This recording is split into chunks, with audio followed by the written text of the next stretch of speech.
يعملون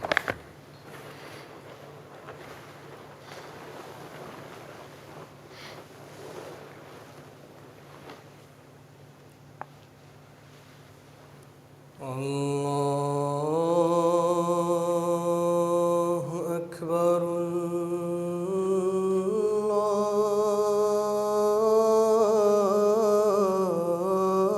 الله أكبر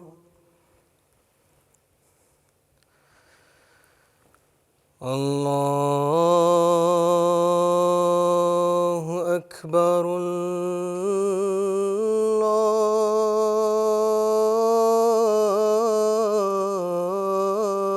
الله أكبر أشهد أن لا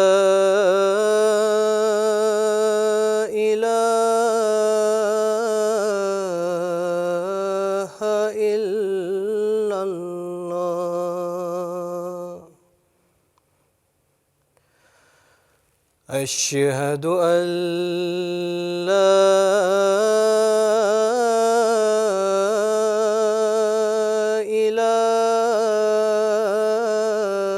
إله إلا الله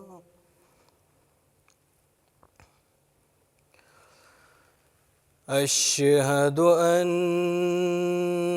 محمدًا رسول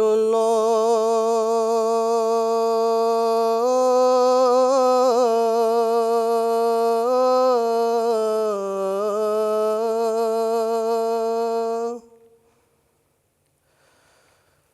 أشهد أن محمدًا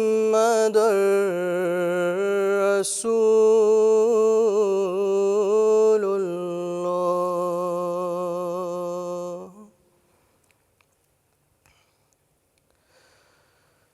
حي على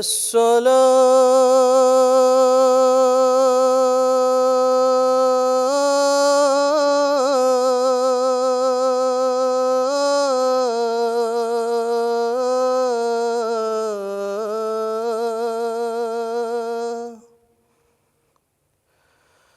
حي على الصلاة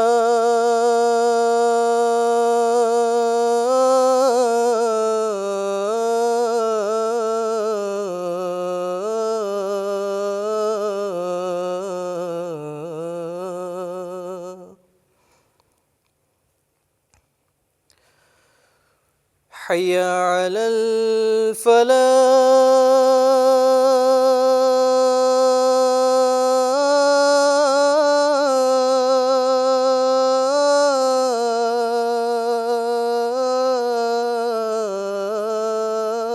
الفلاح حي على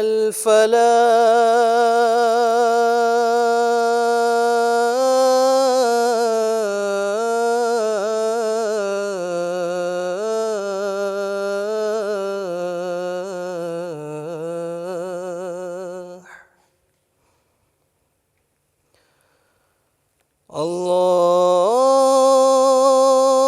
الله أكبر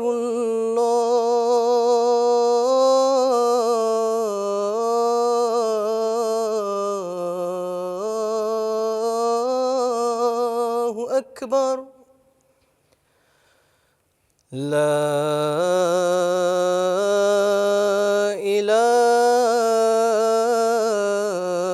إله إلا الله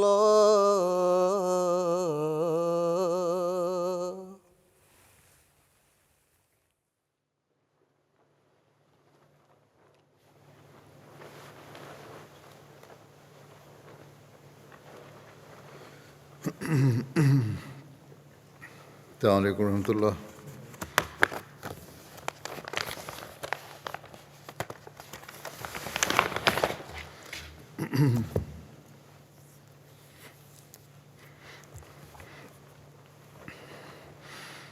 أشهد أن لا إله إلا الله وحده لا شريك له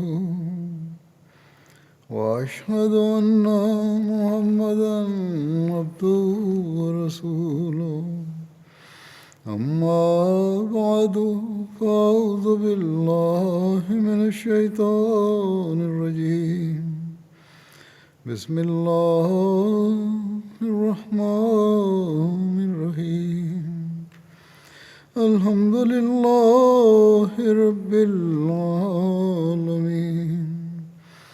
الرحمن الرحيم مالك يوم الدين إياك نعبد وإياك نستعين اهدنا الصراط المستقيم صراط الذين أنعمت عليهم غير المغضوب عليهم ولا الضالين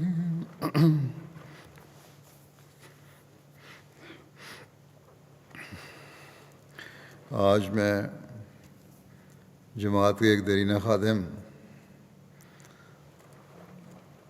کرم چودھری حمید اللہ صاحب کا ذکر کرنا چاہتا ہوں، جن کی گزشتہ دنوں میں وفات ہوئی۔ اور وکیل اعلیٰ تھے تحریک جدید پاکستان کے، صدر مجلس تحریک جدید انجمن احمدیہ تھے، اور افسر جلسہ سالانہ بھی ایک لمبے عرصے سے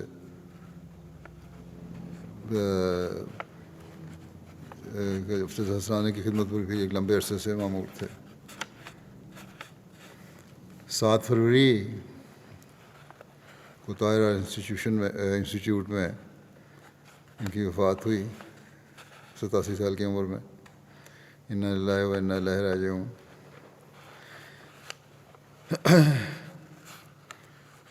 کرم چودھری صاحب کے والد کا نام بابو محمد بخش صاحب اور والدہ کا نام عائشہ بی بی صاحبہ تھا۔ بیرا کے نواحی علاقے کے رہنے والے تھے لوگ۔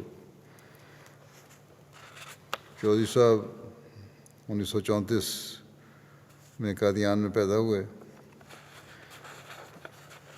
ان کے والد نے ان کی پیدائش سے کوئی 5 سال پہلے احمدیت قبول کی تھی۔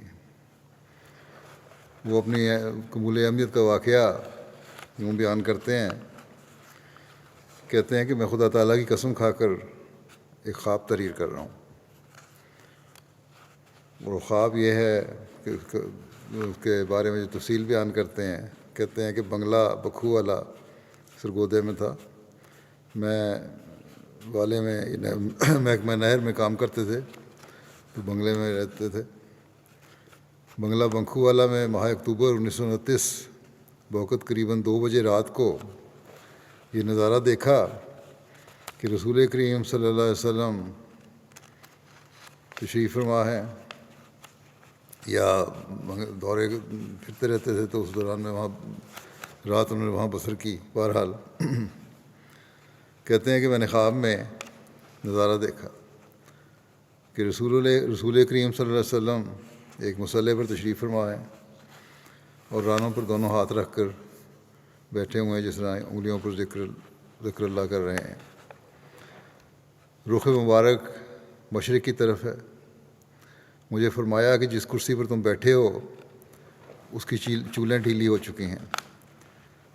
کہتے ہیں اس پر میں فوراً اٹھا اور دیکھا تو ایک چول ڈھیلی ہے۔ میں نے شکریہ ادا کیا اور کہا کہ آپ نے غلام کی جان بچا لی ہے، آگے یا پیچھے گرتا تو سر پھوٹ جاتا۔ تھوڑی دیر بعد رسول کریم صلی اللہ علیہ وسلم کے ہاتھ مبارک میں ایک نئی دفتری کرسی ہے جس کے آرمز آگے بڑھے ہوئے ہیں۔ فرمایا اس کرسی پر بیٹھ جاؤ، یہ احمدیت کی کرسی ہے، یعنی بعد دلائل ہے اور حقیقی اسلام۔ اس کے بعد بندہ بیدار ہو گیا۔ یہ ان کے والد کے اسلام احمدیت قبول کرنے کا واقعہ ہے۔ چودھری صاحب نے ابتدائی تعلیم قادیان میں حاصل کی، 8ویں جماعت کے طالب علم تھے جب 1946 میں حضرت مسلم موعود رضی اللہ عنہ نے وقت کی تحریک کی جو تحریک کی ہوئی تھی اس پر لبیک کہتے ہوئے آپ کی والدہ آپ کو حضرت مسلم موعود رضی اللہ عنہ کی خدمت میں لے گئیں اور حضور سے فرمایا، حضور سے عرض کیا کہ یہ میرا بچہ ہے، میں اس کو خدمت دین کے لیے وقف کرتی ہوں۔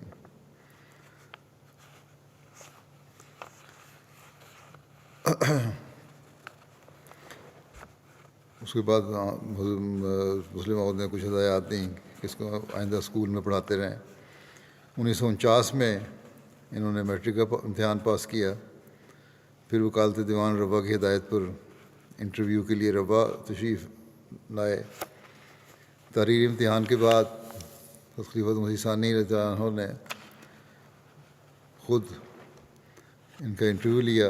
اس وقت ناطران کی میٹنگ ہو رہی تھی انجمن احمدیہ کے، خلیفۃ مسیح ثانی میٹنگ میں بیٹھے تھے، آپ نے وہیں انہوں بلا لیا، جو بھی 3-4 لڑکے تھے اس وقت، چودھری امید اللہ صاحب تھے، مصلح الدین صاحب تھے، سمیع اللہ صاحب تھے۔ تو بہرحال خلیفۃ مسیح ثانی نے انٹرویو لیا اور خلیفۃ مسیح ثانی کی ہدایت پر ان کی تعلیم کا سلسلہ چلتا رہا اور اسکول اور یونیورسٹی کی تعلیم حاصل کی۔ بی ایس سی میں خلیفۃ ثانی کے ارشاد پر انہوں نے بی ایس سی کیا۔ بی ایس سی میں صوبہ بھر میں دوسری پوزیشن حاصل کی۔ پھر پنجاب یونیورسٹی لاہور سے فرسٹ ایئر میں ایم اے ریاضی کیا۔ 1955 میں تعلیم اسلام کالج میں استاد مقرر ہوئے اور پھر صدر شعبہ ریاضی مقرر ہوئے۔ ان کی شادی 1960 میں رضیہ خانم صاحبہ سے ہوئی، جو عبدالجبار خان صاحب سرگودا کی بیٹی تھیں۔ 1974 تک ٹی آئی کالج ربا میں خدمات انجام دیتے رہے۔ کالج کے قوم آئے جانے کے بعد حضرت خلیفۃ مسیح ثالث رحمۃ اللہ تعالیٰ کی ہدایت پر اپنے کالج سے استعفیٰ دے دیا، کیونکہ وقف زندگی تھے، اب نیشنلائز ہو گئے تھے کالج، اس لیے کوئی جواز نہیں تھا کہ حکومت کے ادارے میں پڑھے۔ تو جو وقف زندگی تھے، بعضوں کو، ساروں کو نہیں، بعض کو تقریباً یہی ہدایت دی تھی کہ جاری رکھیں کام وہیں کالج میں، وہاں بھی ضرورت ہے، اور بعض کو یہی مشورہ دیا، یہی ہدایت کی کہ جماعت کی خدمت میں آ جائیں۔ بہرحال انہوں نے جب وہاں سے استعفیٰ دیا تو ان کو تقریباً ثالث نے ناظر ضیافت مقرر کیا۔ 1982 میں حضرت خلیفہ مسیح رابع رحمہ اللہ تعالیٰ نے آپ کو وکیل اعلیٰ تحریک جدید مقرر فرمایا، جسے کچھ عرصے بعد تک اسی کے ساتھ ہی کچھ عرصے تک آپ ایڈیشنل صدر مجلس تحریک جدید بھی رہے۔ پھر 1989 میں جوبلی سال جو تھا 89، اس میں صدر مجلس تحریک جدید مقرر ہوئے آپ، اور وفات تک یہ خدمات بجا لاتے رہے۔ اس کے علاوہ آپ 1986 تا وفات ایڈیشنل ناظر اعلیٰ کے طور پر بھی ہنگامی حالات جو تھے سندھ وغیرہ کے، ان کے نگران رہے۔ خلیفۃ مسیح ثالث رحمۃ اللہ کے زمانے میں آپ کو امیر مقامی بننے کا بھی، ربا میں امیر مقامی بننے کا بھی اعزاز حاصل ہوا۔ مجلس خدام الاحمدیہ مقامی ربا اور مجلس خدام الاحمدیہ مرکزیہ میں مختلف حیثیتوں سے خدمات بجا لاتے رہے، اور اس کے بعد 1969 سے 1973 تک بطور صدر مجلس خدام الاحمدیہ مرکزیہ مقرر ہوئے۔ اس زمانے میں ساری دنیا میں ایک ہی مرکزی خدام الاحمدیہ تھی اور مرکز سے اس کا کنٹرول ہوتا تھا، ہر ملک میں علیحدہ علیحدہ صدر نہیں مقرر ہوتا تھا۔ 1969 میں جب خلیفہ ثالث نے ان کو صدر مجلس خدام الاحمدیہ مرکزیہ مقرر فرمایا، تو اس موقع پر حضور نے فرمایا جو باتیں کی ہیں یہ بڑی ضروری باتیں ہیں جو بعض اقتباس یہ لمبا ہے جو میں صلی کے تقریر سے لوں گا، لیکن یہ بڑا ضروری ہے کیونکہ حضرت مسیح علیہ السلام کی جسمانی اولاد کے لیے بھی اور روحانی اولاد کے لیے بھی، جماعت کا کام کرنے والوں کے لیے بھی یہ ہدایات اور یہ باتیں ایسی ہیں جو ان کو پلے باندھنی چاہیے اور اس پر عمل کرنے کی کوشش کرنی چاہیے اور فکر کرنی چاہیے کہ آیا ہم وہ حق ادا کر رہے ہیں کہ نہیں۔ خلیفہ مسیح ثالث نے فرمایا کہ صدر بننے والے نوجوان کے لیے بھی دعا کرنی چاہیے اور اس عہدے سے سبکدوش ہونے والے مخلص نوجوان کے لیے بھی دعا کرنی چاہیے۔ اللہ تعالیٰ ان کی کوششوں کو قبول کرے اور آنے والے کو یہ توفیق دے کہ وہ اللہ تعالیٰ کی مدد سے پہلوں سے زیادہ کام کر کے دکھائیں۔ فرمایا کہ ہم کسی جگہ پر ٹھہر نہیں سکتے، ہمارا ہر فرد جس پر نئے سرے سے ذمہ داری عائد کی جاتی ہے ان کو پہلوں سے آگے نکلنے کی کوشش کرنی چاہیے، کیونکہ جماعت میں اللہ تعالیٰ کے فضل سے پھیلاؤ اور وسعت آ رہی ہے، جماعت کے کام بھی بڑھ رہے ہیں، اس کی ذمہ داریاں بھی بڑھ رہی ہیں۔ غرض میں بتا رہا تھا کہ جنہوں نے مجلس کی صدارت کا چارج لیا ہے وہ حضرت مسیح موعود علیہ الصلوۃ والسلام کے خونی رشتے کے لحاظ سے خاندان کے فرد نہیں ہیں، لیکن اس سے پہلے 24 سال سے پہلے غالباً مرزا طاہر احمد صاحب خلیفۃ المسیح رابع صدر تھے، بہرحال، اور وہ ان کا خونی رشتہ تھا، تو آپ نے فرمایا کہ خونی رشتہ تو نہیں ہے، یہ خاندان کے فرد نہیں ہیں، لیکن روحانی رشتے کے لحاظ سے ہر شخص اپنی ہمت اور کوشش اور اپنی دعا اور عاجزی کے نتیجے میں اللہ تعالیٰ کی نتیجے میں روحانی اولاد بننے کے قابل ہے، حضرت مسیح علیہ السلام کی روحانی اولاد بننے کے قابل ہے، اور سچا اور حقیقی روحانی بیٹا اسے بننا چاہیے۔ اور بہت سے لوگ ہیں جو جسمانی اولاد سے بھی زیادہ آگے نکل جاتے ہیں، حالانکہ وہ محض روحانی اولاد ہوتے ہیں۔ جسمانی تعلق تو ایک دنیاوی تعلق ہے، مذہب یا روحانیت سے اس کا کوئی تعلق نہیں ہے۔ حضرت مسیح علیہ السلام کا اپنی اولاد سے اصل تعلق روحانی تعلق ہی ہے، اور یہ بات حضرت مسیح علیہ السلام کے جو جسمانی تعلق رکھنے والے ہیں، رشتہ تعلق رکھنے والے ہیں یا خونی تعلق رکھنے والے ہیں، ان کو یاد رکھنی چاہیے کہ حضرت مسیح علیہ السلام کا اپنی اولاد سے اصل تعلق روحانی تعلق ہی ہے۔ اسی واسطے کہا گیا ہے کہ انبیاء کسی کے وارث ہوتے ہیں، نہ آگے ورثہ میں کسی کو کچھ دیتے ہیں، نہ ہی انبیاء کسی کے وارث ہوتے ہیں، نہ آگے ورثہ میں کچھ دیتے ہیں، کیونکہ ورثے کا تعلق جسمانی قرابت سے ہے، اس کی نفی کر دی گئی ہے۔ لیکن جہاں تک روحانی فیوض و برکات کا تعلق ہے، وہی حقیقت، وہی صداقت اور وہی حکمت ہے، وہی دراصل صحیح معنی ہے کسی شخص کی روحانی اولاد ہے جس نے اللہ تعالیٰ کے حکم کو اس کی منشا اور فرمان کے مطابق قائم کیا، اور ہر شخص اپنے اخلاص اور اثار کے مطابق اپنا اجر پاتا ہے۔ بس اصل میں یہی روحانی اولاد ایک روحانی وجود کی اولاد ہے، اس کی جسمانی اولاد کوئی نہیں ہوتی۔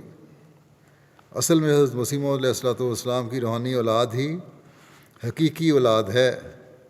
اسی واسطے آپ نے اپنی جسمانی اولاد کے متعلق فرمایا ہے کہ اللہ تعالیٰ نے میری دعا کو قبول کیا اور ان کو روحانی وجود بنا دیا۔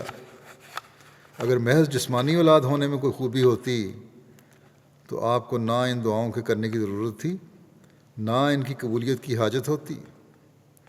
بس اصل چیز یہ ہے کہ روحانی رشتہ مضبوط ہو، خواہ جسمانی تعلق نہ بھی ہو۔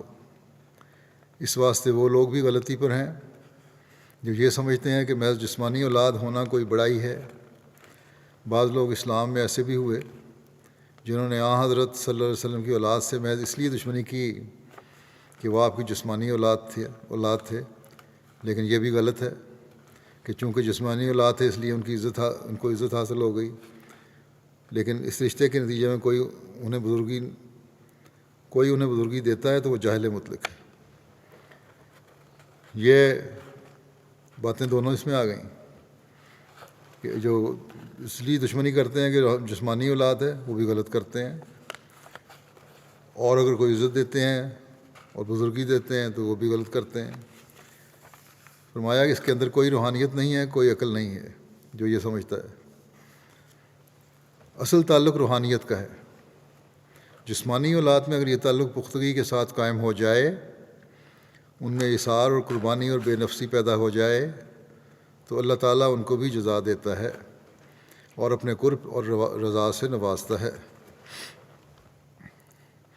جسمانی اولاد میں یہ تعلق اور پختگی اگر قائم ہو گئی ہے، جو روحانی فیض ہے وہ حاصل کر لیا ہے نبی کا، تو پھر اللہ تعالیٰ جزا بھی دیتا ہے اور اپنے قرب اور رضا سے نوازتا ہے۔ اور جس نے جسمانی اولاد نہ ہونے کے باوجود روحانی اثر کو قبول کر کے اپنے آپ کو دنیا کی نگاہ میں حقیقی اولاد جیسا بنا دیا، اس کے متعلق یہ کہنا کہ صرف اس وجہ سے کہ چونکہ جسمانی تعلق نہیں ہے اس لیے خدا تعالیٰ کی نگاہ میں عزت اور مرتبہ نہیں پا سکتا، یہ بھی غلط ہے۔ بس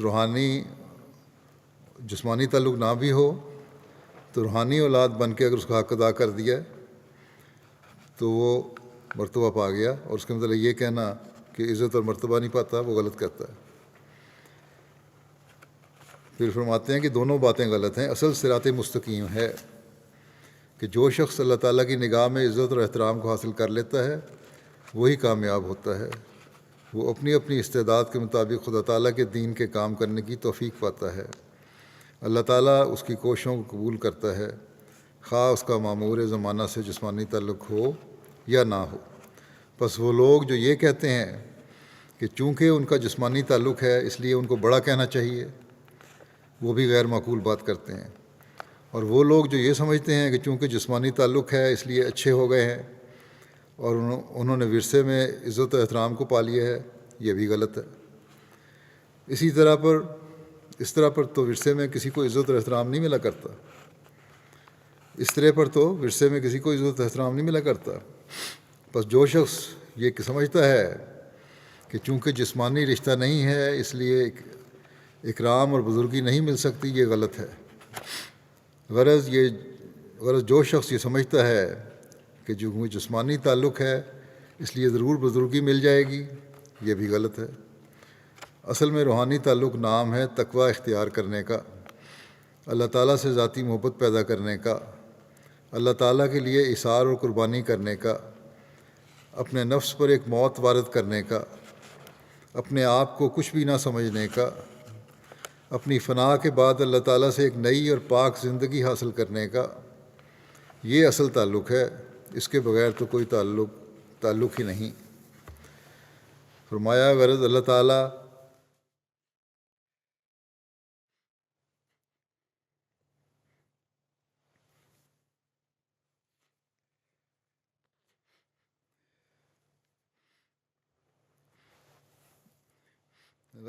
اللہ تعالیٰ کے فضل سے پچھلے 3 سال میں خدام الانبیاء نے خاصی ترقی کی ہے، لیکن پہاڑوں کی بلند چوٹیوں کی طرح خدام الانبیاء کے لیے کوئی ایک چوٹی مقرر نہیں کہ جہاں جا کر وہ یہ سمجھیں کہ بس اب ہم آخری بلندی پر پہنچ گئے، ہمارا کام ختم ہو گیا۔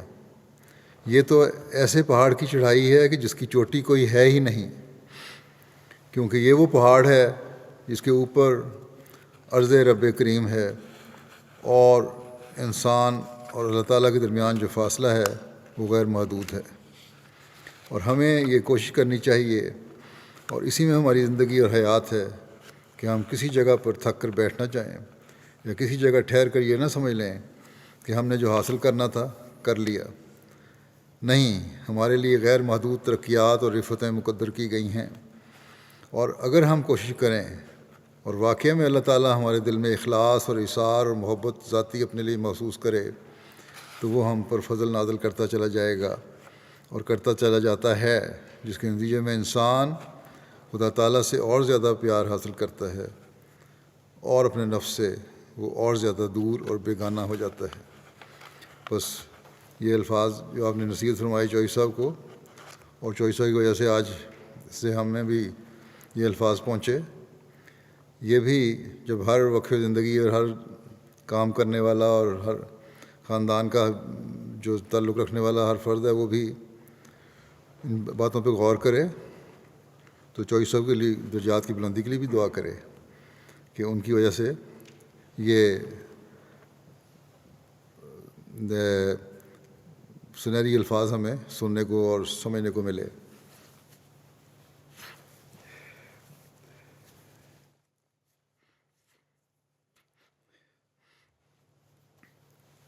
خلیفہ ثالث رحمۃ اللہ نے آپ کے بارے میں 1970 کے اجتماع خدا احمدیہ مرکزیہ سے خطاب کرتے ہوئے فرمایا، میں نے ایک مخلص بچے کو جس کا حضرت مسیح موعود علیہ السلام سے جسمانی تعلق تو نہ تھا لیکن روحانی تعلق بہت پختہ تھا، خدا احمدیہ کی صدارت سونپی۔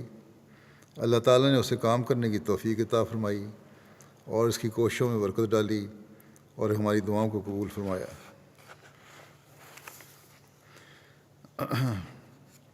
یا پھر ان کو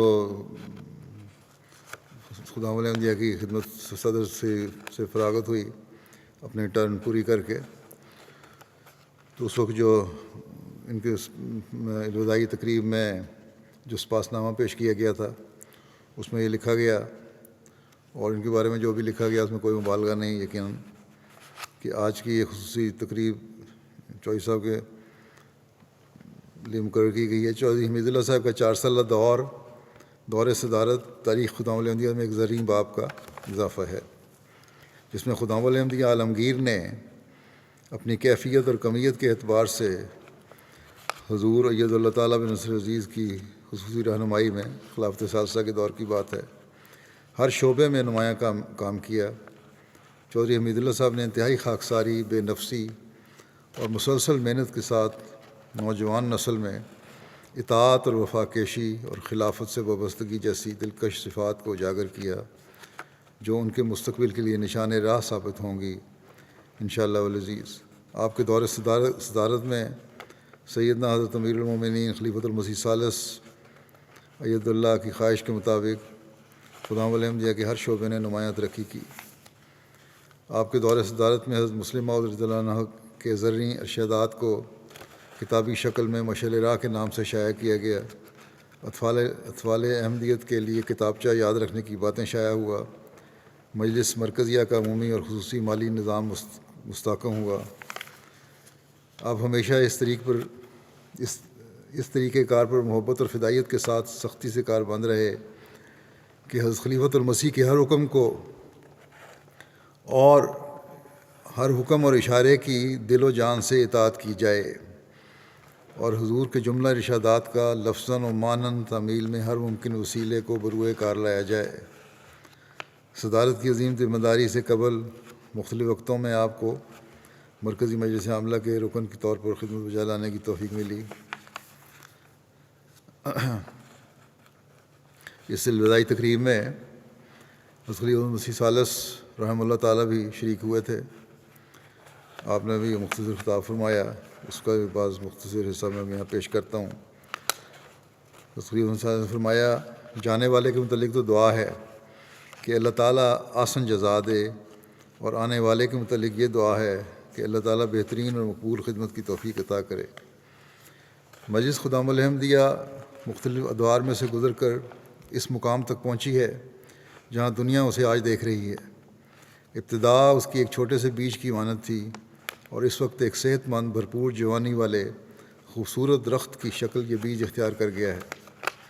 ہر صدارت نے اپنی صدارت کے زمانے میں 2 کام کیے، کسی نے بہت ہی اچھے طریقے پر اور کسی نے درمیانے طریقے پر، اور کسی نے اپنا وقت گزارا۔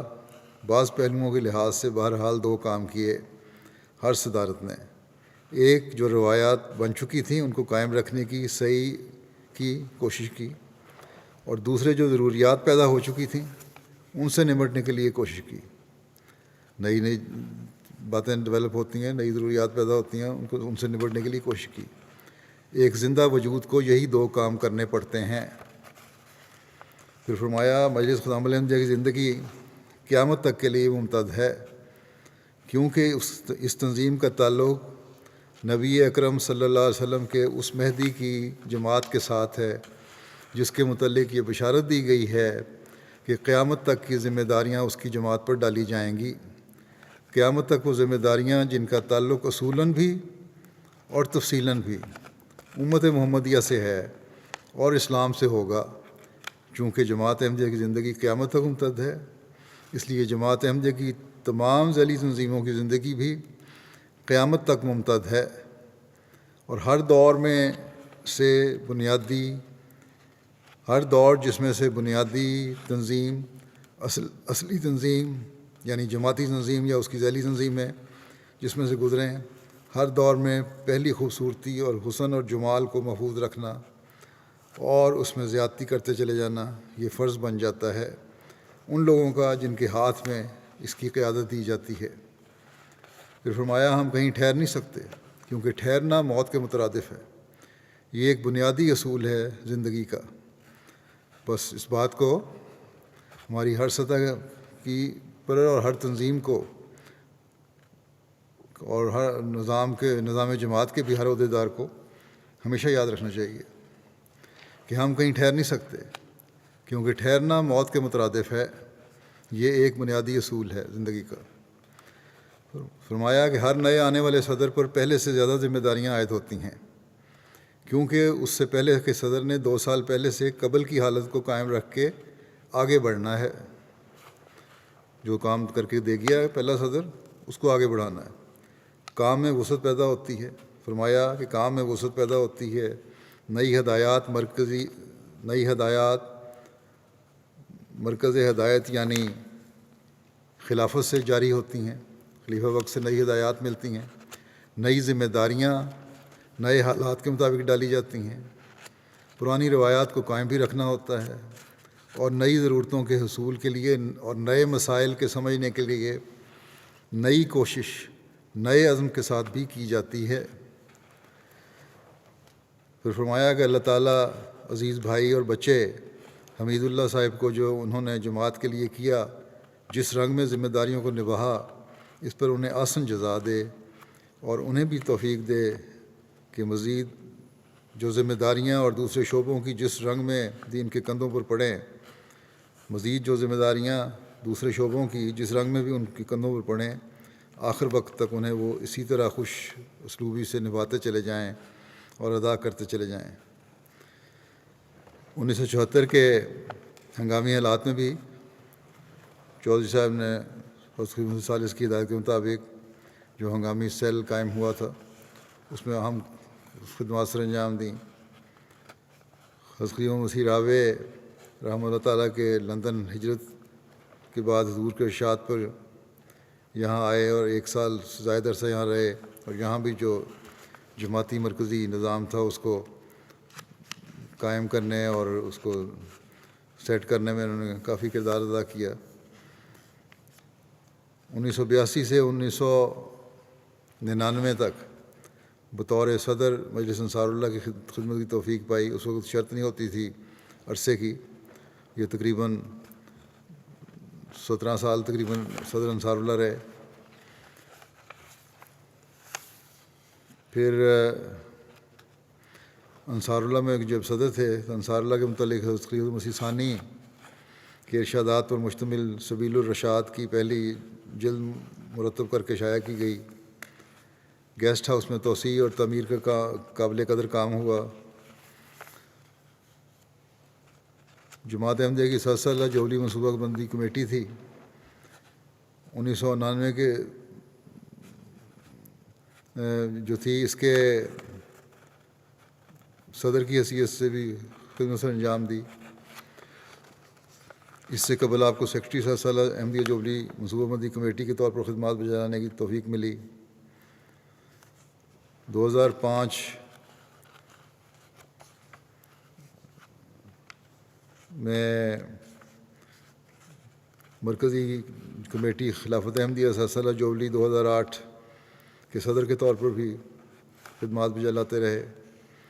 2005 میں مقرر ہوئے تھے صدر خلافت احمدیہ جوبلی کمیٹی 7 سالہ خلافت احمدیہ مرکزی کمیٹی جو تھی خلافت احمدیہ اساتذہ جوبلی کی، اور اس کا کیونکہ کام مستقل تھا، اب تک یہ اسی کے صدارت کرتے رہے، ابھی بھی بعض چیزیں اس کی شائع ہو رہی ہیں۔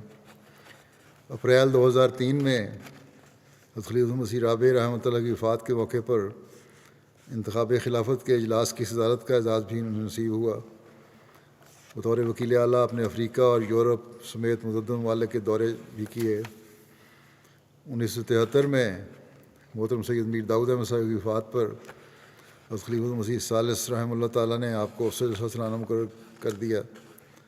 1973 تا وفات آپ بطور افسر جلسہ سالانہ خدمات سر انجام دیتے رہے۔ گو پاکستان میں 1983 کے بعد جلسے تو نہیں ہوئے، لیکن باقاعدہ نظام وہاں قائم تھا، اور اس کو یہ نہیں کہ چھوڑ دیا انہوں نے، باقاعدہ حالات کے مطابق اپڈیٹ کرتے رہے کہ جب بھی اللہ تعالیٰ توفیق دے، جب بھی حالات بہتر ہوں، جلسہ ہو، تو زیادہ سے زیادہ تعداد کو ہم کس طرح سنبھال سکتے ہیں، اور یہ بڑی انتظامی صلاحیت تھی ان میں، اس کے مطابق انہوں نے کام کیا۔ اس سے پہلے آپ افسر جلسہ سالانہ بننے سے پہلے آپ مختلف حیثیتوں سے جلسہ سالانہ کے نظام میں بھی کام کرتے رہے۔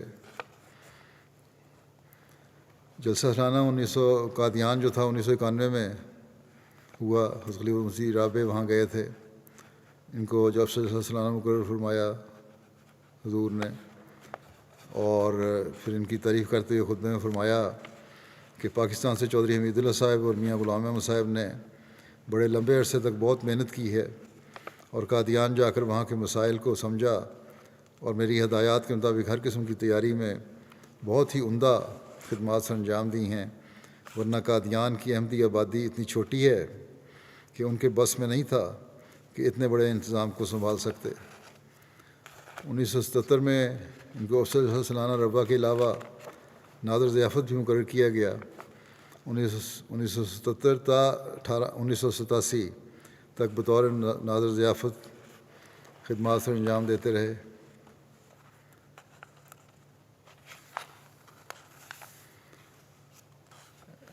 آپ کے پسماندگان میں آپ کی اہلیہ رضیہ خانم کے علاوہ ایک بیٹا اور 2 بیٹیاں شامل ہیں۔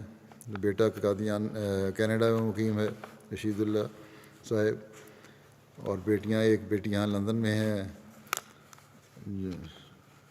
اور ظہیر حیات صاحب کی اہلیہ ہیں، اور دوسری بیٹی رضوانہ حمید ہیں، یہ کمال یوسف صاحب کی بہو ہیں، نثار احمد صاحب کی اہلیہ، یہ سویڈن میں ہیں۔ ان کی اہلیہ بیان کرتی ہیں کہ ہماری شادی 1960 میں ہوئی۔ شادی کے بعد میں نے دیکھا کہ آپ کو جو بھی الاؤنس ملتا تھا تو سب سے پہلے اس میں سے چندہ نکالتے، اور مجھے بھی ہمیشہ یہ تلقین کرتے کہ پہلے چندے دو، بعد میں باقی اخراجات پورے کرو، اور مجھے وصیت کی تلقین بھی کی۔ شادی کے وقت چودھری صاحب کی تنخواہ 80 روپے تھی، آج کل کوئی تصور بھی نہیں کر سکتا، سستا زمانہ بھی تھا، لیکن اس کے باوجود بھی 80 روپے بہت معمولی رقم تھی۔ ان کی تنخواہ 80 روپے تھی، اس پر میں بہت پریشان تھی کہ اس آمدن میں چندہ نکالنے کے بعد گزارا کیسے ہوگا، لیکن چندے کی برکت سے اللہ تعالیٰ کا فضل رہتا اور بڑے آرام سے دن گزرتے۔ اور میرا خیال ہے کالج میں کیونکہ لگے تھے، اس کالج کے لوگوں کی تنخواہ جو الاؤنس تھا وہ زیادہ ہوتا تھا، باقی جو کارکنان تھے ان کے تو اس سے بھی کم ہوتا تھا مربیان کا، یوقین زندگی کا۔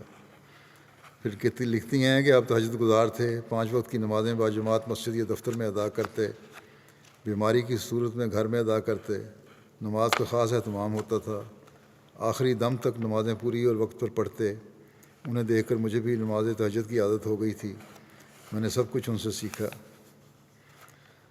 پھر کہتی ہیں کہ میرے ساتھ ان کا بہت زیادہ حسن سلوک تھا، گھر میں جو بھی چیز آتی وہ پہلے مجھے دیتے، اور پھر بچوں کو تقسیم کرتے۔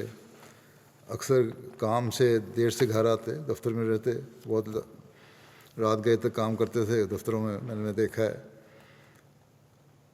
تو کہتی ہیں کہ مجھے تنگ نہیں کرتے تھے، بیرونی دروازے کی چابیوں سے خود ہی کھول کے اندر آ جاتے، کتنا بھی لیٹ ہوں، کبھی گھنٹی نہیں بجائی، کبھی نہیں اٹھایا، اور کہتے ہیں کھانا اگر کھانا ہوتا تو چوائس صاحب کی ضرورت جتنا کھانا دیگچی میں جتنی ان کی ضرورت ہوتی تھی جتنا کھانا کھاتے تھے وہ میں دیگچی میں ڈال کے رکھ لیتی تھی اور روٹیاں پاس رکھ دیتی تھی لپیٹ کے اور میں سو جاتی تھی.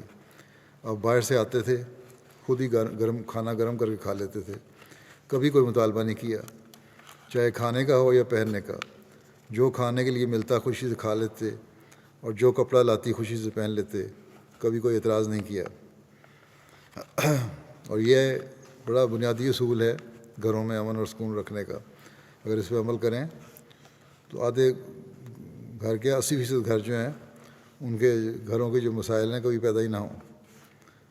شہداء، عہدیداران، نامور شخصیات، کارکنان کے لواحقین اور دیگر جاننے والے احباب کے جنازوں میں ضرور شامل ہوتے تھے اور تدفین تک رہتے تھے ساتھ. کسی کے بارے میں دل میں غصہ نہیں رکھتے تھے. بہت ستاری والی طبیعت تھی. ایک شفیق خامن تھے. بچوں کے لیے شفیق باپ تھے. کسی رشتہ دار سے ناراض نہ ہوتے تھے.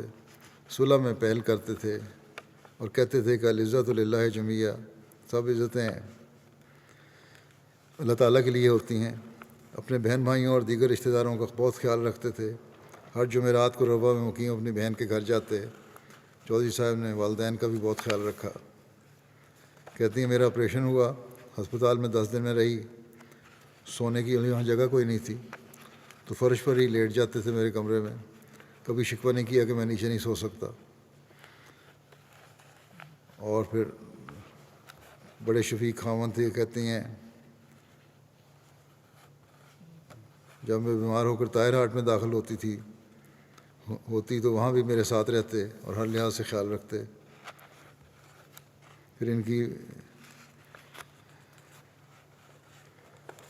بیٹی یہ کہتی ہیں کہ کبھی ہماری امی سے اونچی آواز میں بات نہیں کی. ابو صرف ہماری ابو نہیں تھے بلکہ ہمارے دوست بھی تھے. ہم ان سے ہر بات شیئر کر سکتے تھے. پھر کہتی ہیں کہ عام طور پر چھوٹے ہوتے میرے کمرے میں ہی نماز تہجد پڑھتے تھے. اس دوران مجھے ان کی یہ دعا اب تک یاد ہے جو وہ بار بار پڑھتے تھے کہ اے قادر و توانا آفات سے بچانا. بچپن میں سونے سے پہلے ہمیں کہانیاں سناتے. جب سویڈن آتے تو میرے بچے چھوٹے تھے ان کو بھی کہانیاں سناتے اور ہمارے ابو ہمارے لیے دعاؤں کا خزانہ تھے. پھر ان کی ایک بیٹی کہتی ہیں کہ ان کی یہ ساری عمر یہ روٹین تھی کہ صبح ناشتے کے بعد دفتر جاتے اور دوپہر دیر سے گھر آتے. عصر کے بعد دوبارہ دفتر اور عشاء کے بعد دیر سے گھر آتے. بچپن میں جب ہمیں کبھی میتھ مدد کی ضرورت ہوتی تو ان کے پاس صرف فجر کے بعد 1 گھنٹہ ہوا کرتا تھا بچوں کو پڑھانے کا. ایک دفعہ جلسہ سالانہ کے معائنہ کی تقریب کے دوران خلیفہ مسیح ثالث نے ان کے بارے میں فرمایا. بیٹھے ہوئے تھے جو بعد میں کارکنان کے ساتھ کھانا کھایا کرتے تھے خلیفہ مسیح ثالث. تو خلیفہ ثالث نے ان کو کہا کہ آپ میرے ہی پیالے میں میرے ساتھ کھانا کھا لیں. مٹی کے پیالوں میں سالن دیا کرتے تھے. تو جو پیالہ خلیفہ مسیح ثالث کے سامنے رکھا انہوں نے چوائس کو کہا میرے ساتھ اسی پیالے میں کھائیں. آپ حقیقی معنوں میں وقف زندگی کا حق ادا کرنے والے تھے.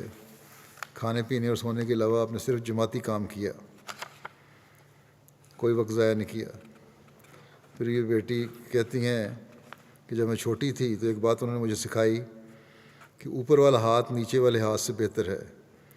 میں پہلے ہتھیلی کھول کر یعنی ہاتھ پھیلا کر کسی سے کچھ لیتی تھی تو کہتے تھے ایسے نہیں لینا. اشارے سے سمجھاتے تھے کہ اوپر سے پکڑنا ہے، ایسے انداز میں لینا چاہیے خواہ پیسے ہوں یا کچھ اور ہو. یہ بھی تربیت کا ایک اچھا طریقہ ہے. دنیاوی چیزوں سے ان کو بالکل محبت نہیں تھی. کہتی ہیں میں نے کبھی کسی اور شخص میں یہ خوبی نہیں دیکھی. کوئی جتنا بھی بڑا تحفہ ان کو دے دیتا ان کی آنکھوں میں کوئی چمک نہ ہوتی تھی. ان کی آنکھوں کی چمک اور دلچسپی صرف جماعتی کاموں میں ہوتی تھی. فون بیڈ کے پاس رکھا ہوتا تھا. 24 گھنٹے وہ ہر ایک کو فون پر اویلیبل ہوتے تھے. پھر ان کی دوسری بیٹی بڑی بیٹی ہیں وہ لکھتی ہیں کہ اپنے بچوں پر ان کی گہری نظر ہوتی تھی. ان کے جذبات اور احساسات کا بہت خیال رکھتے تھے. کبھی ہم پر اپنی ذات سے متعلق کوئی بوجھ نہیں ڈالا، یعنی یہ نہیں کہا کہ یہ کر دو وہ کر دو، اپنے کام خود ہی کر لیا کرتے تھے، ہر وقت ہماری مدد کرنے کی کوشش کرتے۔ میرے بچوں کو بھی پاس بٹھا کر سلسلے کی باتیں سناتے، وقف کی برکات اور خلفاء کے ساتھ اپنے ایمان افروز واقعات سناتے۔ ان کی ہر بات بامقصد ہوتی اور اس کا ہم پر ایک مثبت اثر ہوتا۔ ان کے بیٹے نے بھی یہی لکھا ہے کہ آپ ہمیشہ دو باتوں پر زور دیتے تھے کہ نمازیں اور خلیفہ وقت کا خطبہ کسی صورت میں مس نہیں کرنا چاہیے، اور خلیفہ وقت نے جو بھی ارشاد فرمائے ہیں ان پر بھرپور عمل کرنا چاہیے۔ پھر کہتے ہیں کہ مجھے یہ کہا کرتے تھے کینیڈین پہ یہ اثر ڈالو، تبلیغ کا ذریعہ اگر پیدا کرنا ہے کہ ان کو یہ احساس ہو کہ یہ شخص ہماری عزت بھی کرتا ہے اور ہم سے محبت بھی کرتا ہے۔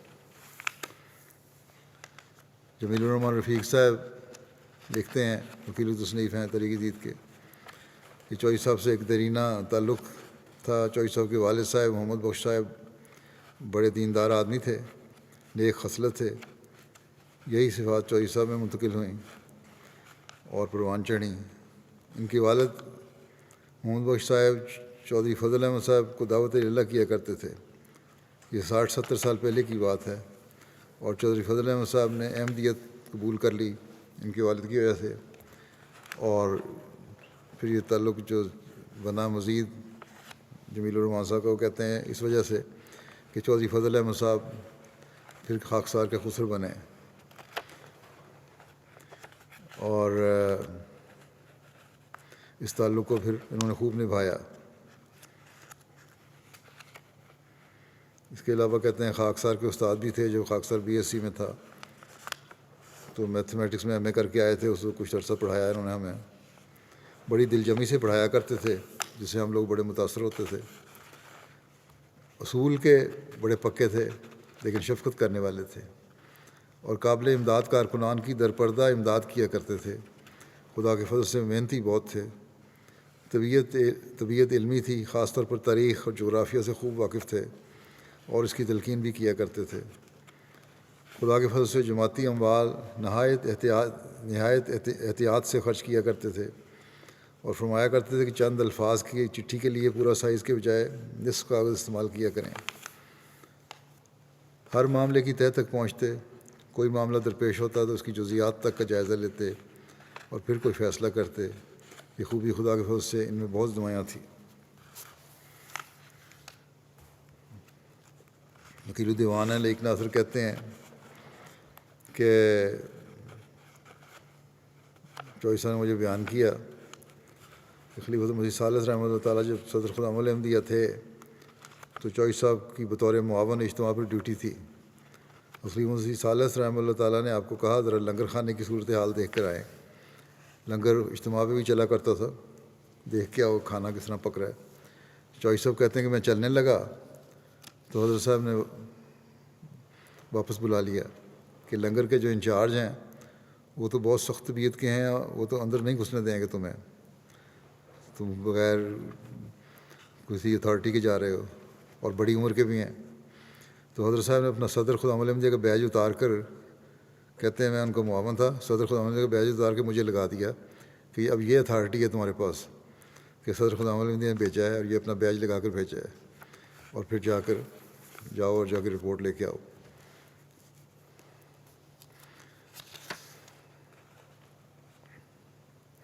جب میں نے تمام ناظران وکلاء کو ایک دفعہ یہ کہا تھا، بعد میں بھی کوئی 2-3 دفعہ کہا کہ باہر جماعتوں میں جائیں اور لوگوں کو ملیں اور سلام پہنچائیں میرا، تو چوئی صاحب بھی گئے 2 دفعہ۔ کہتے ہیں لکھنے والے کہ 2 دفعہ میں ان کے ساتھ دورے پہ گیا۔ سرگودے میں ان کا ضلع سرگودہ ان کے سپرد تھا، اور کوئی گھر نہیں انہوں نے چھوڑا، ہر تک پہنچے، اور جو شخص گھر میں نہیں ملتا تھا کہ پتہ لگتا تھا کہ ڈیرے پر کہاں ہے یا کہیں کام پر گیا ہوا تھا، تو آپ وہیں چلے جاتے اور ملاقات کرتے۔ بعض جگہ ایسی جگہیں بھی تھیں جہاں گاڑی نہیں جا سکتی تھی، تو بے شمار دفعہ کئی کلومیٹر پیدل چل کر ان لوگوں تک پہنچے اسلام پہنچانے کے لیے۔ پھر یہ بھی خاص عادت تھی ان کی کہ اطاعت اور تعمیل پوری کرنی ہے. جو پیغام میں نے دیا ہوا تھا وہ کئی دفعہ پڑھتے تھے، اور یہ بھی کہتے ہیں مجھے ہدایت تھی کہ اگر جب پیغام میں دینے لگوں لوگوں کو تو کہیں میں غلطی میں الفاظ آگے پیچھے کر دوں تو مجھے ٹوک دیا کرو اور بتا دیا کرو کہ یہ الفاظ اس طرح ہیں. اس حد تک پرٹیکولر تھے وہ.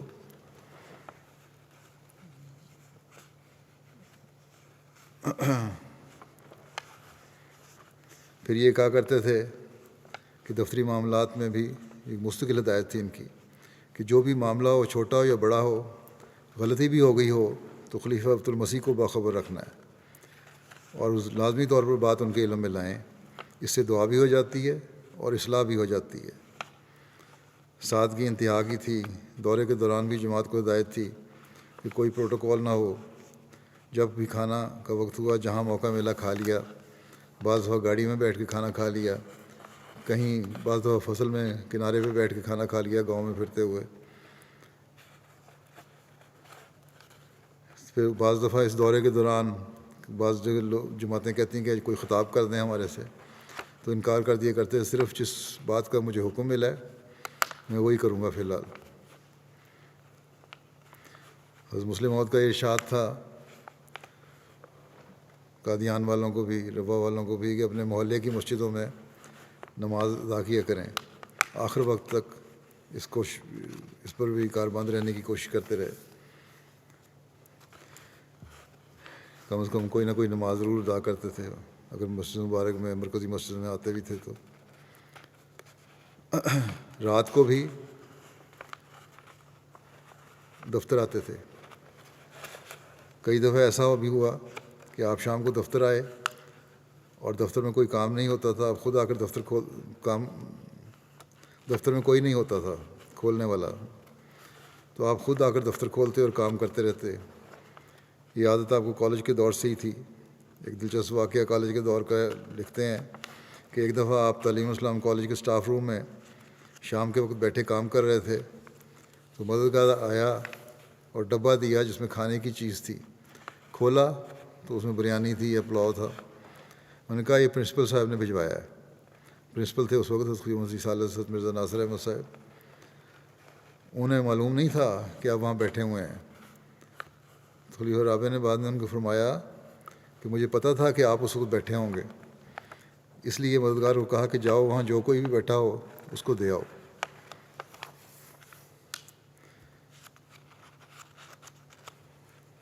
جب بھی آپ کے گھر کو جاتا خود مہمان نوازی کرتے، بغیر تکلف کے جو کچھ ہوتا پیش کر دیتے اپنے کارکنوں کو، اپنے ماتحتوں کو.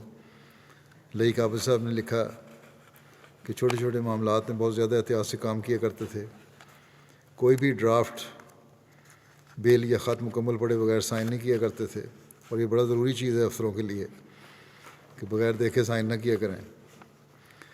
وقت کی پابندی کرتے اور ہر کام وقت پر کرنے کی عادت اس قدر پختہ تھی کہ گویا وقت پر سوار ہوں اور جس طرح چاہیں اس کو موڑ لیں. اس قدر وقت کی پابندی کے باوجود ادب کے تقاضوں کو بہت لحاظ کرنے والے تھے. مسجد میں نماز کے لیے جاتے تو ذکر الہی میں مشغول ہو جاتے اور گھڑی کی طرف نہیں دیکھتے تھے کہ جیسا کہ عموماً لوگوں کا طریق ہوتا ہے کہ نماز کا وقت ہو گیا تو نماز شروع کیوں نہیں ہوئی، دیکھنے لگ جاتے ہیں گھڑیاں. جب بھی امام آیا اس کو نماز پڑھ لی. مبلغین کو، جو آنے والے مبلغین تھے باہر سے، نصائح کرتے. عموماً یہ نصائح کیا کرتے تھے کہ حضرت مسیح موعود علیہ السلام کی کتب پڑھیں اور حضرت مسیح موعود کی کتب میں بیان ہونے والی تعلیمات پر عمل کریں. اسی طرح ہم ساری دنیا میں احمدیت کی ایک جیسی شکل بنا سکتے ہیں. سمی اللہ سیال صاحب کہتے ہیں ہم نے اکٹھے میٹرک کیا. تعلیم مکمل کرنے کے بعد خلیفہ مسانی خدمت میں پیش ہوئے، وقف کی درخواست کی اور حضور نے رائے شفقت قبول فرمایا. آخر وقت تک تقریباً 71 سال تک مختلف حیثیتوں سے خاکسار ان کے ساتھ رہا. اپنے اوصاف کے لحاظ سے وہ ایک عظیم انسان تھے، ایک ہمدرد، باہمت، ہمہ وقت دین کی خدمت کرنے والے اور خلافت سے بے پناہ عشق رکھنے والے وجود تھے. یہ بھی ان کی خصوصیت تھی کہ نئے آنے والے واقفین کی نہایت عمدگی سے تربیت کیا کرتے تھے، اور یہ بہت بڑی خوبی تھی۔ اس لیے میں نے بھی بعض واقفین کو ان کے سپرد کیا کہ ان کی تربیت کریں، اور انہوں نے بڑا اچھی طرح ان کی تربیت کی۔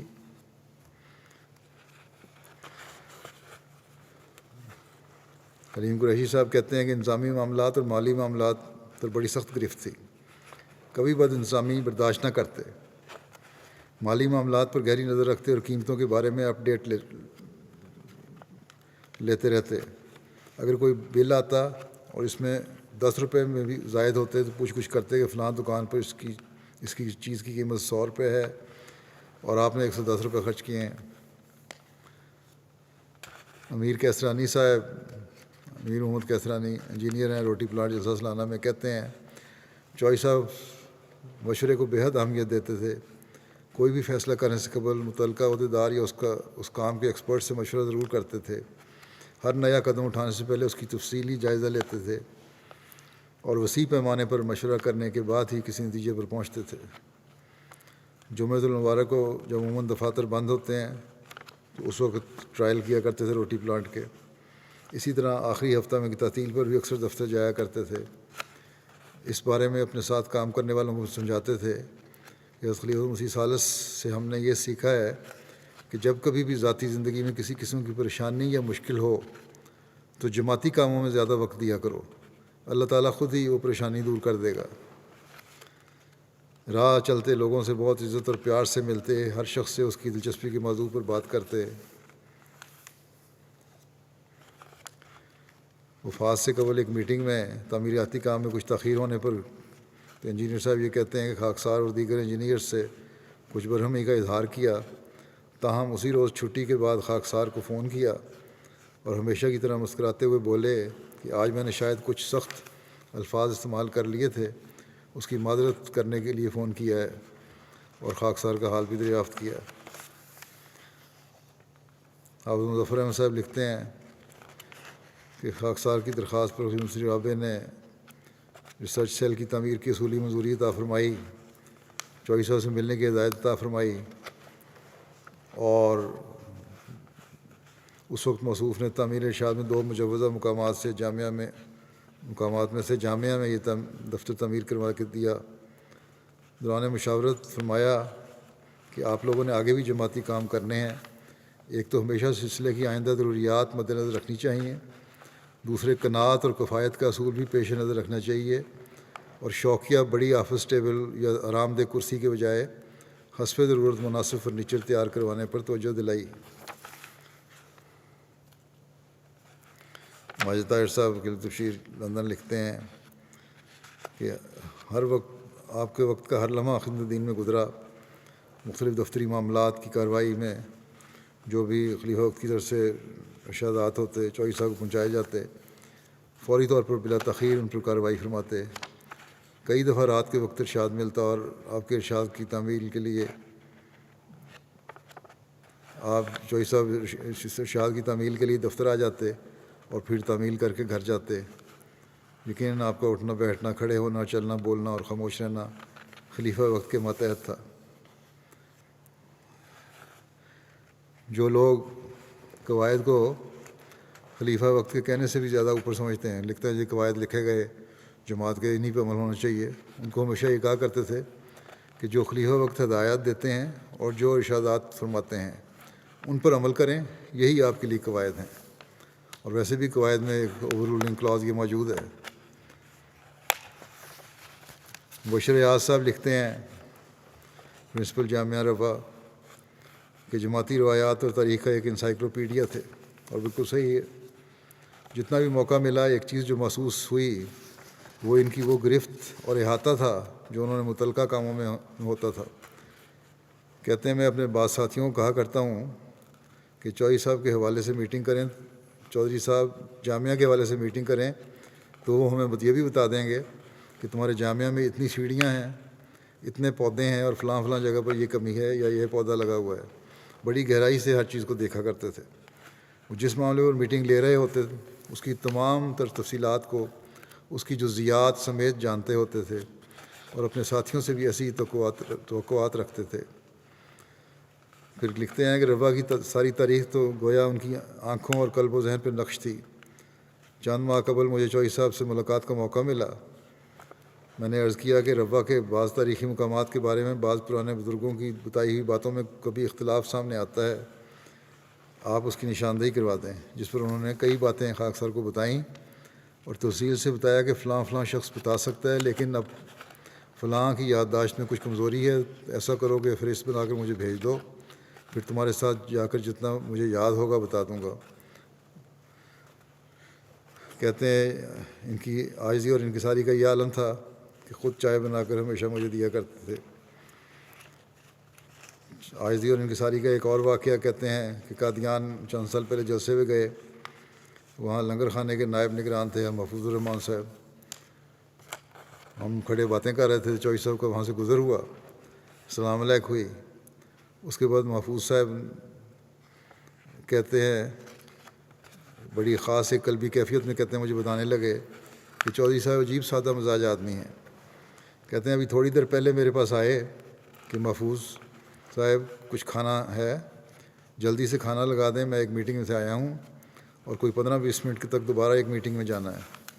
کہتے ہیں کھانا وقت ختم ہو چکا تھا، میں نے کہا اچھا فریج میں پڑا ہوا کھانا ہے، میں گرم کر کے لاتا ہوں، تو میں آپ جا کے تیار ہو کے آ جائیں، اتنی دیر میں فریش ہو کے آ جائیں۔ تو خیر کہتے ہیں میں کھانا گرم کرنے لگا، کھانا گرم کر کے جب میں لے کے آیا تو دیکھا وقت کافی ہو گیا تھا، دیکھا کہ چودھری صاحب کیونکہ وقت کے پابند تھے، وقت پہ میٹنگ پہ جانا تھا اور لگ رہا تھا کہ کھانا آپ کھائیں گے تو لیٹ ہو جائیں گے، تو اس سے میں نے دیکھا اس سے پہلے ہی ان کو دیکھا کہ ڈائننگ ٹیبل پر جو بچے کچے ٹکڑے تھے روٹی کے وہ اکٹھی کر کے اور بچی ہوئی دال جو بھی سالن تھا اس کے ساتھ کھانا تقریباً ختم کر چکے تھے اور پورے وقت پر میٹنگ کے لیے چلے گئے، اور چہرے پر کسی قسم کی ناگواری کے کوئی اثار نہیں تھے کہ تم بڑا لیٹ کھانا لائے ہو، کیوں لائے ہو، کیا وجہ ہے۔ وہی روٹی کے ٹکڑے کھا لیے اور دال جو تھی بچی ہوئی کھا لی جو بھی ڈش میں یا پلیٹوں میں تھی اور چلے گئے۔ چوئی صاحب کا حضرت اقدس مسیح موعود علیہ السلام کی کتب کا مطالعہ بھی بڑا وسیع تھا، یوں لگتا تھا کہ مستقل طور پر ان کتب کو اپنے زیر مطالعہ رکھتے ہیں، اور صرف مطالعہ کی حد تک نہیں بلکہ اگر یہ کہا جائے کہ حسابی طور پر ایک خاص نظر تھی، اس نظر سے بھی دیکھتے تھے کتابوں کو تو غلط نہیں ہوگا۔ ایک ایک بات کا تجزیہ کیا ہوتا تھا اور جو سوال اس پر ہوتے تھے ان کو حل کیا ہوتا تھا یا حل کرنے کی کوشش کی ہوتی تھی، اور یہ نصیحت دوسروں کو بھی کرتے تھے کہ جب بھی کتاب پڑھو تو ایک ایک فقرے پر نظر رکھو اور جہاں کوئی سوال پیدا ہو اس کو حل کرنے کی کوشش کرو۔ مبارک صدیقی صاحب کہتے ہیں کہ ایک مرتبہ جب لندن تشریف لائے تو میں نے ان کو اجازت دی کہ ٹی آئی کالج اور اسٹوڈنٹ والوں کے ساتھ میٹنگ کر لیں، ایک نشست رکھ لیں۔ کہتے ہیں میں نے جا کے چوئی صاحب کو عرض کیا کہ یوں خلیفۃ المسیح نے کہا ہے، اور خیر آئے۔ میں نے وہاں ان سے کہا کہ اللہ تعالیٰ نے آپ کی کو خدمات کی توفیق دی ہے، بڑا لمبا عرصہ بڑے اعزازات سے نوازا ہے، ہمیں اس کامیابی کا راز بتائیں، کوئی نصیحت فرمائیں۔ اس پر انہوں نے کہا کہ ایک ہی راز ہے اور وہ یہ ہے کہ اپنے علم اور اپنی عقل کو کچھ نہ سمجھیں اور آنکھیں بند کر کے خلیفہ وقت کی اطاعت کریں، ایسی اطاعت ہو کہ آپ کا دل گواہی دے کہ میں نے اطاعت کا حق ادا کرنے کی بھرپور کوشش کی ہے۔ اسی طرح مرزا جواد صاحب لکھتے ہیں کہ خلیفۃ مسیح ثالث کی ایک روایت سناتے تھے کہ مجھے ایک دفعہ بتایا خلیفۃ مسیح ثالث نے چوئی صاحب کو بتایا کہ پارٹیشن سے قبل جلسے کے موقع پر جو باقاعدہ ایک ہفتے کی ڈیوٹیز لگتی تھیں، اس پورے عرصے میں تمام ڈیوٹی دینے والوں کو صرف ایک بار بطور ریفریشمنٹ ملتی تھی، ایک چائے کی پیالی۔ چنانچہ ایک خادم کارکن خوشی خوشی چائے لے کر اپنے رہائش گھر پر آیا، باقی تو کھانا جو لنگر میں پکتا تھا وہی ہوتا تھا نا، چائے صرف ایک دفعہ کارکن کو مل رہی ہے۔ تو ایک کارکن چائے لے کر آیا اپنے جہاں تھا رہائش گاہ میں، تو ساتھ بستر پہ موجود مہمان سمجھا کہ شاید میرے لیے چائے لے کے آیا ہے۔ کارکن جو اندر داخل ہوا کمرے میں، وہاں مہمان لیٹا ہوا تھا، وہ سمجھا کہ شاید میرے لیے چائے لے کے آیا ہے۔ مہمان نے خاتون سے سوال کے رنگ میں پوچھ لیا کہ کیا میرے لیے چائے لائے ہو؟ تو خاتون نے کوئی بغیر کوئی احساس دلائے اسے وہ چائے مہمان کو دے دی. اور چوائس صاحب کہتے تھے کہ خلیفہ ثالث یہ واقعہ بیان کر کے ڈیوٹی دینے والوں کے اثار کا ذکر فرماتے تھے کہ کیسے ڈیوٹی والے ہر حالت میں قربانی کر کے مہمانوں کا خیال رکھتے تھے. چوائس صاحب کہتے کہ دیکھو ایک وہ دور تھا کہ ہفتے بھر کی ڈیوٹی میں یہ ایک ریفریشمنٹ ہوتی تھی کہ چائے کا کپ ملے گا، اور وہ بھی ڈیوٹی کے دوران قربان کرنا پڑتا تھا. اور ایک آج کا دور ہے کہ خدا تعالیٰ نے جماعت کو مالی لحاظ سے اس قدر نوازا ہے کہ ہر چھوٹی میٹنگ میں بھی چائے پیش ہونا ایک عام سی بات ہو گئی ہے. چنانچہ خدا کے ان فضلوں کا ادراک ہونا چاہیے اور ہمیشہ جماعتی اموال کو احتیاط کے ساتھ فضول خرچی سے بچتے ہوئے خرچ کرنا چاہیے. بہرحال باتیں تو بے شمار اور بھی ہیں، چند ایک لی تھی میں نے، وہ تو لمبا ہو جائے گا، یہیں میں ختم کرتا ہوں. اور جو بھی باتیں بیان ہوئی ہیں ان کے بارے میں، جو خصوصیات بیان ہوئی ہیں، ان میں کوئی بھی مبالغہ نہیں ہے. بے شمار باتیں جو لوگوں نے لکھی ہیں، بعض میں اتنی زیادہ تھیں کہ میں بیچ میں سے لے بھی نہیں سکا اور پڑھ بھی نہیں سکا، بلکہ بعضوں کو غیر معمولی صلاحیتیں رکھنے والے شخصیت تھے، درویش صفت تھے اور انتہائی محنت کرنے والے تھے. ان کے ساتھ میں نے کام بھی کیا ہے اور بڑے نرم انداز میں سکھایا بھی کرتے تھے یہ کام. پھر جب ناظر اعلیٰ بنا ہوں تو اس وقت بھی یارمیہ مقامی، تو اس وقت بالکل ان کا اور رویہ ہو گیا. نہایت اطاعت کے ساتھ انہوں نے وہ وقت بھی گزارا، اور خلافت کے ساتھ تو پھر انتہائی وفاداری کے ساتھ ایک احمدی کی حیثیت سے، ایک کارکن کی حیثیت سے، بیعت کا حق ادا کرنے والے کی حیثیت سے اپنے تمام حق ادا کیے. خلیفہ وقت کی ہر آواز کو اور ہر حکم کو بڑی سنجیدگی سے لیا، اور حرفاً لفظاً نہیں بلکہ حرفاً اس پر عمل کیا. کبھی کوئی تعویلیں نہیں دیں کہ اس کی یہ تعویل ہوتی ہے، یہ تعویل ہوتی ہے. جامعہ جونیئر سیکشن جو تھا علیحدہ ایک عمارت تھی. ایک زمانے میں نے ان کو کہا کہ اس کو میرا خیال ہے کہ زائد خرچہ ہے، اس کو ضرورت بھی نہیں ہے، اب مدغم کر دیا جائے بڑے جامعہ میں، سینئر سیکشن میں. تو اس کو وقت ان کی کچھ ریزرویشن تھیں، کچھ اور بزرگوں کی بھی تھیں. میں نے رائے مانگی تھی تو انہوں نے اپنی رائے دی کہ نہیں ہونا چاہیے. لیکن جب بعد میں نے فیصلہ کر دیا تو بغیر کسی چون چرا کے فوری طور پر اسی وقت عمل درآمد کروا کے، میرا خیال تھا چند دن لگیں گے، 24 گھنٹے کے اندر اندر اس پر عمل درآمد کروا کے مجھے رپورٹ بھی دے دی کہ یہ سب کچھ ہو گیا. اللہ تعالیٰ ان کے درجات بلند فرمائے اور خلافت کو ان جیسے سلطان نصیر ملتے رہیں. حالات کے متعلق بھی دعا کرتے رہیں. پاکستان کے حالات جو ہیں وہ اللہ تعالیٰ جلد بدلے اور وہاں احمدیوں کو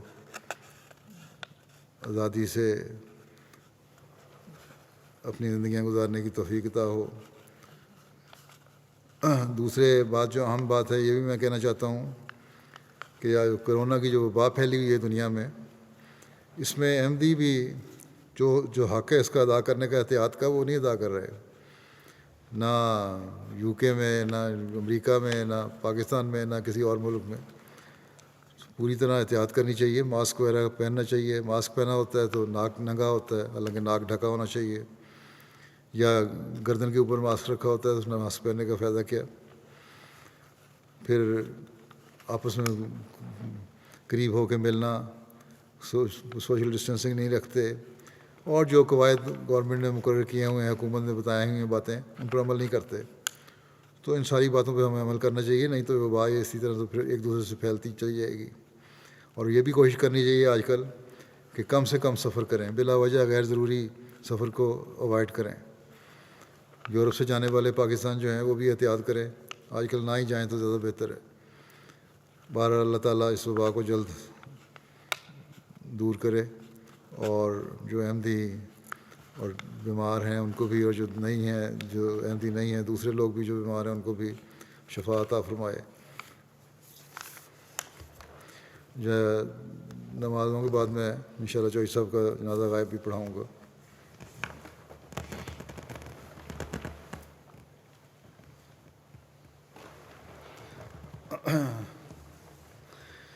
الحمد لله نحمده ونستعينه ونستغفره ونؤمن به ونتوكل عليه ونعوذ بالله من شرور أنفسنا ومن سيئات أعمالنا من يهده الله فلا مضل له ومن يضلل فلا هادي له ونشهد أن لا إله إلا الله ونشهد أن محمدا عبده ورسوله عباد الله رحمكم الله إن الله يأمر بالعدل والإحسان وإيتاء ذي القربى وينهى عن الفحشاء والمنكر والبغي يعظكم لعلكم تذكرون اذكروا الله يذكركم وادعوه يستجب لكم ولذكر الله أكبر